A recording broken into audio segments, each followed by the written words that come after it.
Hello mga people, mga human being tips, ang twigs sa karon! Ngayon, may customer naman ako, may gawin naman ang bading. Ang buhok ni ma'am ay may mga puti at saka parang si ma'am ay parang nag-DIY lang sa kanyang buhok. Yan ang buhok niya, oh, sitwasyon. Hindi naman yan sira ang buhok ni ma'am. Gusto lang maanyag ang buhok para bang maariban siya, para gwapa na tanaw. Ganon, di ba? Tingnan ninyo, yan ang buhok ni ma'am. O, pero wala problema ang buhok ni ma'am. Ang buhok ni ma'am kanina, nakita ninyo, no, di ba?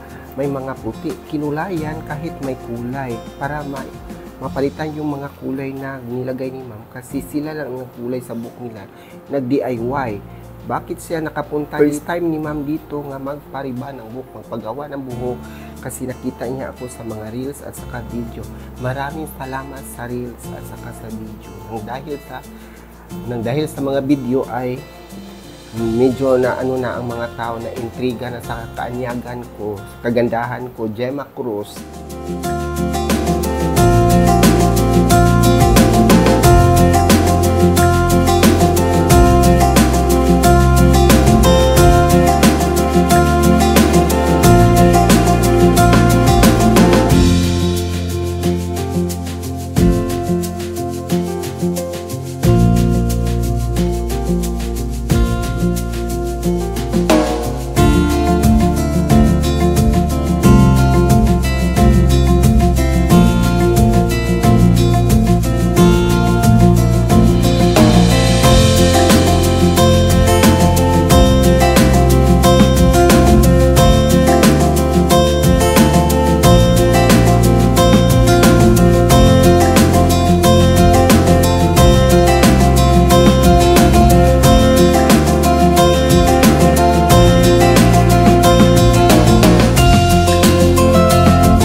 Pag na-straight na ang buhok, ganito yan, oh.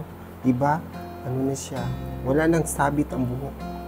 At yan, oh, hindi siya mga putol-putol. Walang putol. Basta Schwarzkopf, hindi yan putol ang buhok.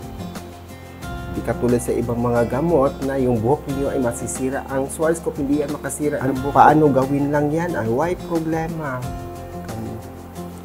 Then, ganito pagkatapos. Maghila ng kaunti, then pagkatapos i-rubberize tested, parang ganito ba? Lapit gani. Ayan, oh. Wala na, hindi na siya nag-expand.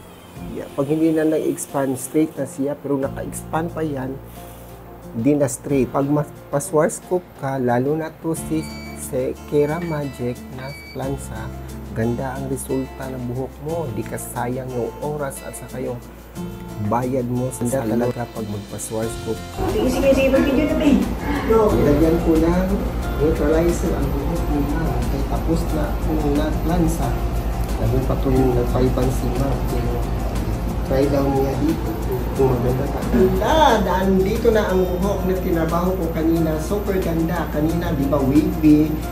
Wavy ang buhok ni ma'am, parang mga patay kasi nag-DIY ito ng mga kulay. Ganun talaga ang mga human being. Sila lang ang magkulay-kulay ng buhok. Gusto na nila magkatipid, pero ngayon hindi na nagtipid si ma'am. Pumunta na siya dito at first time niya nagpariban sa akin. Ganito na ang resulta, di ba? Super ganda. Basta Schwarzkopf product, maganda. Lalo na si Glad Rebonding. At sa lahat na nanonood sa aking YouTube channel, Miss Human Being, don't forget to subscribe, like, comment below, and thank you for watching. Bye!